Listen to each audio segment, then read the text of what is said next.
अब वो ये कहना चाहते हैं कि भारत ने अपने हवाई जहाज से, फाइटर जेट से पाकिस्तान के एयर बेसिस के ऊपर हमला किया है और ये 6-7 तारीख की रात से आज मतलब ये 10 तारीख तक का सबसे बड़ा हमला माना जाएगा अगर भारत इसको कबूल करता है, तो स्वीकार करता है। तो ये अभी तक केवल पाकिस्तान का आरोप है, ये हमको डिस्टिंक्शन करना बड़ा जरूरी है कि ये पाकिस्तान अभी इल्जाम लगा रहा है। हमें अपनी सरकार, अपनी वायुसेना और सेना की पुष्टि का इंतजार करना होगा, लेकिन जो वो कह रहा है उसका मतलब बहुत बड़ा है। वो ये कह रहा है कि उसके एयर बेसिस के ऊपर, एयर बेस का मतलब पाकिस्तान की वायुसेना और सेना के सबसे महत्वपूर्ण ठिकाने, सीधा पाकिस्तान की सेना, वायुसेना के दिल पे हमला। ये दूर खान, चकवाल, शोरकोट, 3 एयर बेसिस के ऊपर हमले का आरोप इस वक्त पाकिस्तान लगा रहा है। और इसकी गंभीरता यह है कि भारत की एयरफोर्स के डीजी वो अब से थोड़ी देर में प्रेस कॉन्फ्रेंस करने वाले हैं। प्रेस कॉन्फ्रेंस में अब 20 मिनट का वक्त केवल बाकी है। 5:45 पर भारत की तरफ से यह प्रेस कॉन्फ्रेंस कर दी जाएगी, जो कि साउथ ब्लॉक दिल्ली में होगी। अब देखना है कि भारत का इस आरोप पर क्या जवाब होगा। यह आरोप बहुत बड़ा है, लेकिन 3 एक्टिव एयरबेस के ऊपर उसके पाकिस्तान के हमले का वो आरोप लगा रहा है और surface to air missile, ballistic missile का आरोप लगा रहा है, जो आदमपुर एयरबेस से फायर हुआ। ये उसका कहना है। बैलिस्टिक मिसाइल लॉन्ग रेंज की मिसाइल होती है। बैलिस्टिक मिसाइल से हमले का बहुत बड़ा मतलब है। लॉन्ग रेंज, दूर तक मार करने वाली मिसाइल्स को बैलिस्टिक मिसाइल कहते हैं, जो कि तेज ऊपर आसमान में जाकर के फिर तेजी के साथ एयरबेस पर या किसी भी ठिकाने पर जाकर के गिरती हैं। तो ये आरोप पाकिस्तान फिलहाल लगा रहा है और पाकिस्तान 3 दिनों से ड्रोन से भारत के ऊपर हमला कर रहा था। उसने 2 दिनों में कम से कम 600 ड्रोन से भारत के ऊपर हमला किया और पाकिस्तान ने यह कुछ स्वीकार किया कि वो भारत के सैन्य ठिकानों के ऊपर एयर बेसिस को निशाना बना करके वो अपने ड्रोन, मिसाइल, रॉकेट से हमला कर रहा था, जिसका जवाब भारत ने केवल अभी तक उसके एयर डिफेंस सिस्टम के ऊपर वार करके दिया था। लेकिन कल रात एक बार फिर, परसों उसने 400 ड्रोन मारे, कल 200 ड्रोन कम से कम उसने इस्तेमाल किए। कल उसने हमारे 20 से ज्यादा शहरों के ऊपर, ठिकानों के ऊपर वार किया। अब उसका जवाब अगर भारत ने दिया है तो यह इस पूरे कॉन्फ्लिक्ट का सबसे बड़ा पॉइंट होगा, सबसे बड़ा, यह आप कह सकते हैं, लम्हा होगा और बहुत बड़ा एस्केलेशन होगा। अब इसके बाद ये भारत ने अपने, अगर ये किया है, भारत अगर इसको स्वीकार कर रहा है, क्योंकि पाकिस्तान झूठे आरोप भी लगा सकता है, अगर भारत ने किया है तो ये पाकिस्तान को सीधा सीधा स्पष्ट भारत ने जवाब दे दिया है कि अब उसके साथ ये ड्रोन भारत नहीं खेलने जा रहा है। भारत अब सीधे पाकिस्तान की सेना, वायुसेना के दिल पर वार करेगा अगर ये आरोप सही है। तो मैं बार बार ये अगर इसलिए लगा रहा हूं, प्रिया आपको पिछले 2 घंटे से ये खबर बता रही है, मतलब साफ है, पहले इसकी पुष्टि होना जरूरी है भारत की तरफ से। अब ये आरोप लगा है, अभी थोड़ी देर पहले ही लगा है। अब भारत की वायुसेना के डीजी जो हैं वो इसका जवाब देंगे। देखना होगा कि वो इस आरोप पर क्या कहते हैं, इसको स्वीकार करते हैं या वो इसको पाकिस्तान का झूठा, बेबुनियाद प्रोपेगेंडा आरोप बताते हैं। इसके लिए हमको थोड़ा सा इंतजार करना होगा। नूर खान इस जो है रावलपिंडी का एयरबेस है। अब रावलपिंडी पाकिस्तान की आर्मी का नर्व सेंटर है, हार्ट है। वहां पाकिस्तान की सेना का जनरल हेडक्वार्टर है, मतलब उसके जो आर्मी चीफ हैं वो बैठता है वहां पर रावलपिंडी के GHQ में, और वहां के एयरबेस पर वो हमले का आरोप लगा रहे हैं। ऐसे ही चकवाला और शोरकोट का आरोप पाकिस्तान के पास जो है, पाकिस्तान में कई एयरबेसेस हैं। अब इनका चयन अगर किया गया तो ये बड़ा महत्वपूर्ण है, सोचकर इन जगहों पर किया गया। वही मनीष, हमारे डिफेंस एडिटर, आपको बता रहे थे कि इन एयरबेसेस पर कहीं पर उसके ट्रांसपोर्ट एयरक्राफ्ट हैं, कहीं पर हो सकता है उसके फाइटर जेट्स हों, कहीं पर उसके UAV होंगे, अनमैन्ड एरियल व्हीकल्स होंगे, जिनका वो भारत के खिलाफ लगातार इस्तेमाल कर रहा है। तो जो उसने भारत के खिलाफ इस्तेमाल किया, क्या भारत ने उन ठिकानों पर जाकर उन सभी उनके जो वेपन्स हैं उनको डिस्ट्रॉय किया है, ये देखना होगा। और एक और बात, जो पाकिस्तान की सेना के प्रवक्ता हैं, इन्होंने केवल इतना बताया है, आरोप लगाया है कि भारत ने आदमपुर के एयरबेस से, अपने हवाई जहाज से, फाइटर जेट से बैलिस्टिक मिसाइल्स दागी हैं। लेकिन उन्होंने ये नहीं बताया कि इस हमले में उनका नुकसान क्या हुआ। ये मिसाइल्स उन एयरबेसेस को डैमेज कर पाई, वहां पहुंच पाए कि नहीं पहुंच पाए, क्योंकि अभी तक। सौरभ, मैं आपको बता दूं, इस पर अपडेट ये है कि जो DGISPR की ओर से कहा गया, उन्होंने कहा कि इसमें हमें किसी तरीके का नुकसान नहीं हुआ है।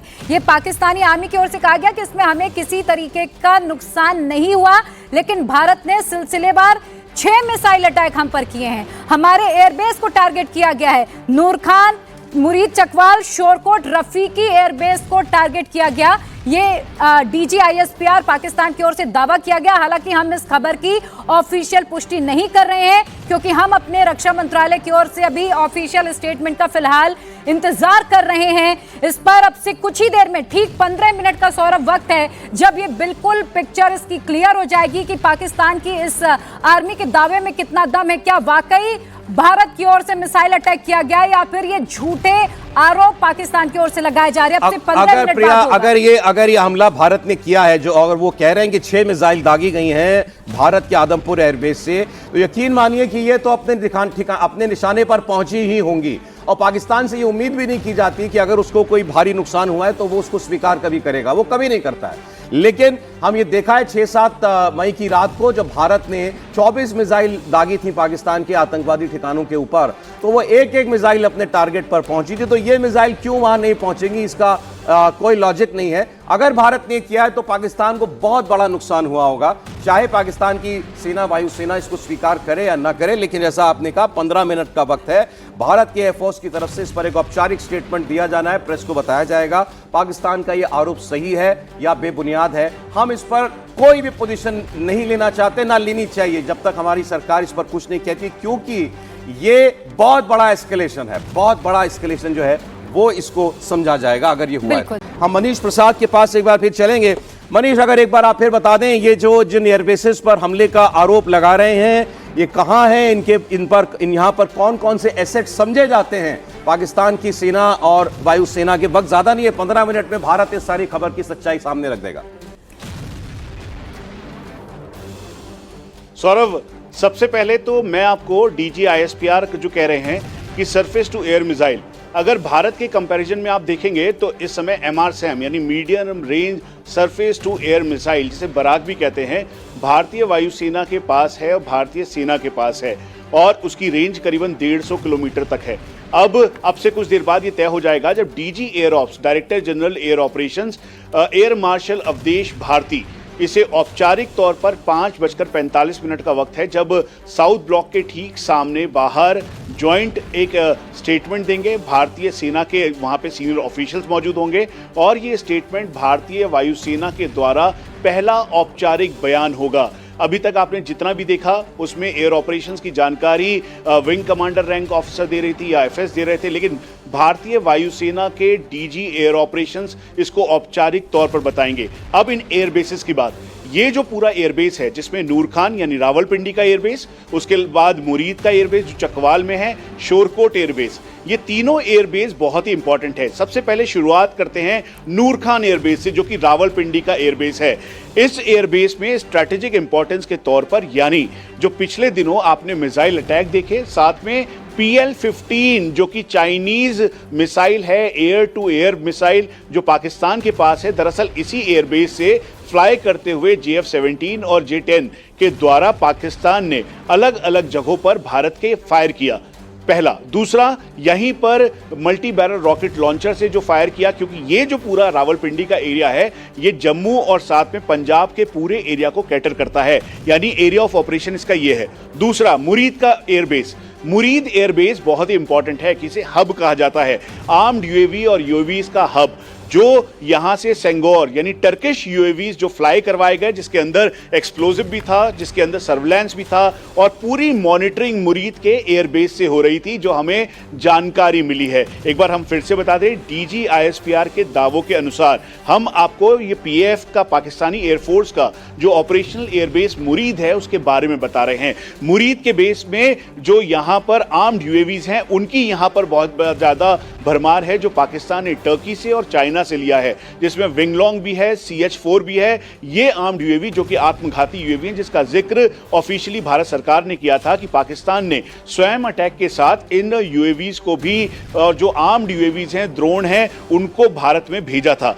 तीसरा, शोरकोट का एरिया, ये शोरकोट का जो एरिया है ये पूरी तरह से हम आपको बता दें कि एक तरीके से पाकिस्तानी एयरफोर्स की जो मिसाइल्स हैं वो यहां पर हैं, उसके अलावा F-16 और JF-17 यहां पर स्टेशनड हैं, क्योंकि ये जो एरिया है वो पूरा पंजाब से लेकर एडजॉइनिंग राजस्थान तक ये देखता है। अगर आप मैप में देखेंगे तो रावलपिंडी से लेकर चकवाल तक यानी मुरीद तक का पूरा एरिया, जो क्लेम है DGISPR का, उसके मुताबिक भारत ने काइनेटिक ऑपरेशंस यानी सरफेस टू एयर मिसाइल के द्वारा, जिसे MRSAM कहते हैं, medium range surface to air missile, या उसे LRSAM कह लीजिए, long range surface to air missile, उसके जरिए इन तीनों एयरबेसेस को ध्वस्त किया है।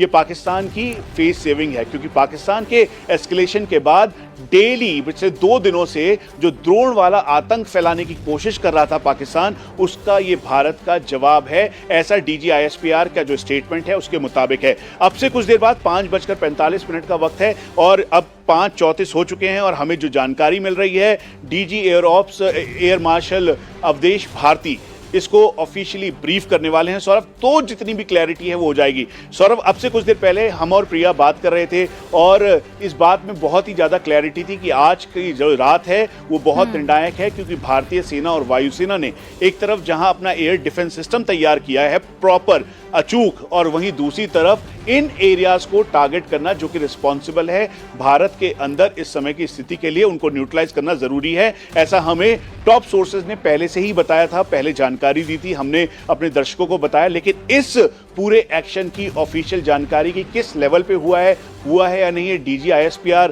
कितना सही बोल रहे हैं और एक्शन के पीछे की मंशा क्या है,